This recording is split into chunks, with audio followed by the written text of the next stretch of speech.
And of course, this site right in front of us, or in back of us, all over the place here, is Buttonwoods Museum. And of course, Haverhill Historical Society resides here.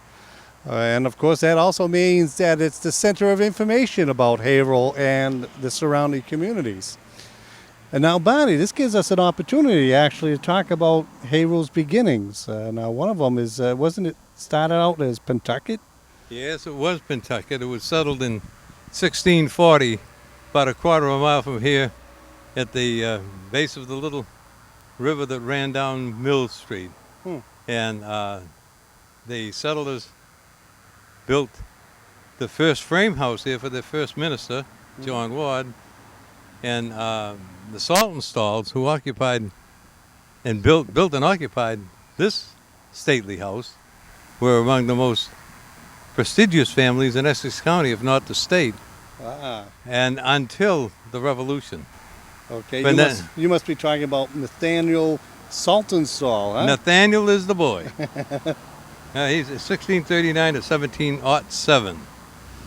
Now, this is the original Saltonstall home, and he built it.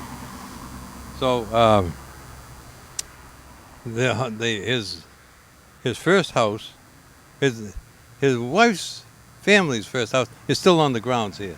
The John Ward house was built for and the city, the town then, was named for John Ward, who came from Haverhill, England.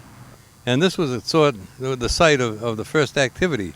The meeting house, one of the trees here, the worshipping oak, is said by some to be the oldest living thing in New England. Yeah. And they did worship under it. They got a worshipping oak out on the corner. But Mill Street, which is just one block away, was where the first manufacturing was done. It was where they had water coming down to provide power for the mills, for the, what do they call it? The cloth, textiles, and live powder. They started making soap and candles and stuff like that. Right. And the plug pond had a plug in it. They used to block it up every night and open it every morning to provide water power for the mills. And actually, Plug Pond is named, Lake Saltonstall was named for this family. So it started out as Lake Saltonstall, and now it's Plug Pond? No, it started out as Plug Pond, and they later got elegant. They called it, like, somebody wanted to get uppity.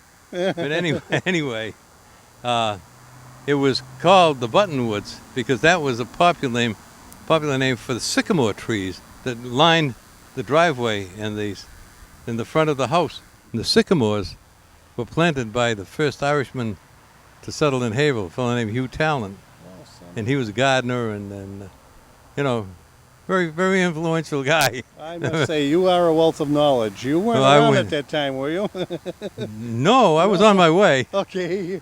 The Historical Society has been here since the 1880s, and it's a major collection of things. But Nathaniel built this house, and he was very active in the life of the community. He was a judge. Matter of fact, he got to be a judge, and one of his claims to fame was that he refused to take part in the Salem witch trials because he didn't believe in them, and he opposed the trials to start with. Very good. So he was a famous legislator, town clerk, very active in the early community. And the Saltonstalls stayed here. Some of them left rather hurriedly at the start of the Revolution. Oh, is that right? Yes, they remained loyal to England and went back. Matter of fact, we had a reenactment during the bicentennial of the ruffians from West Parrish who came down here and to rush him out.